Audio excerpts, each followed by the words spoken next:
കൊല്ലം ആയൂരിൽ KSRTC bus എറിഞ്ഞു തകർക്കുകയും കണ്ടക്ടറെ മർദ്ദിക്കുകയും ചെയ്ത കേസിൽ യുവാവ് അറസ്റ്റിൽ.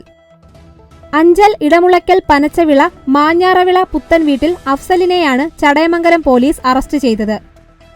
കഴിഞ്ഞ രാത്രി 8:30 സംഭവം നടന്നത്. കുളത്തൂപ്പുഴ ടിപ്പോയിലെ ബസ്സാണ് അഫ്സൽ ആക്രമിച്ചത്. കൊല്ലത്തുനിന്നും ബസ്സിൽ കയറിയ പ്രതി ആയൂരിൽ ഇറങ്ങി കണ്ടക്ടറോട് ബാക്കി ചോദിച്ചു.